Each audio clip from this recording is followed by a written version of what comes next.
កុំឡោះថ្ងៃនេះមិនមែនបងទេជុំនោះដោយគេមៀងមេបងស្ទើប្រែទ្រូងសំលេងភ្លេងការចាំងលឺរំពងពេញភូ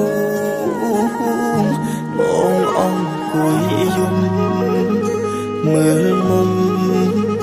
សំពះទឹមជាមួយនឹង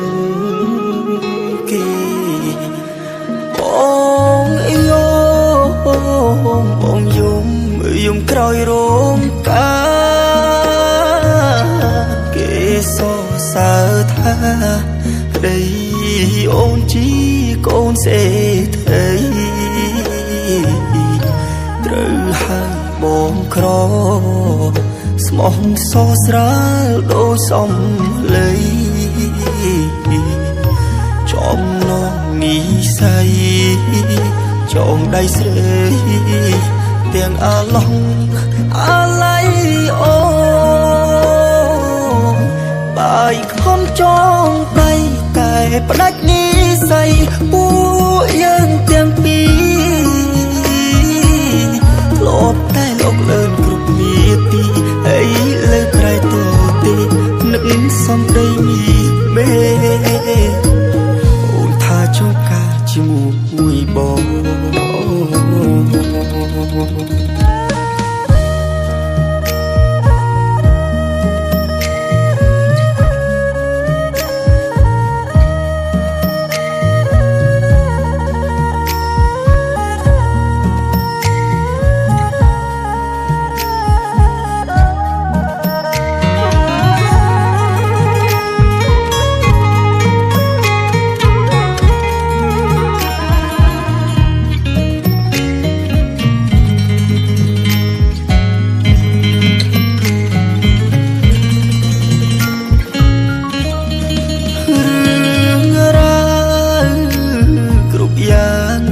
ព្រោះតែលុយសន់ទូជាប់លុយអូនប្រថុយទ្របាក់ភ្លេចគិតពេលនេះត្រូវចោលគ្រប់យ៉ាងសល់ត្រឹមអាដិតបងក៏អសិតសូមវមិត្តអូនរៀបការបំភ្លេចបងចោបងយោបងយំក្រោយរោងការគេសរសើរថា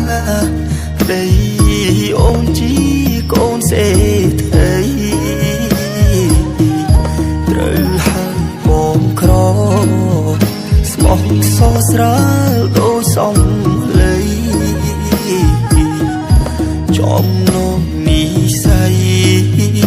ចងដៃស្រីទាំងអាឡងអាឡៃអូ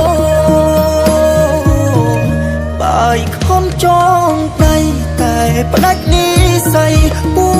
ក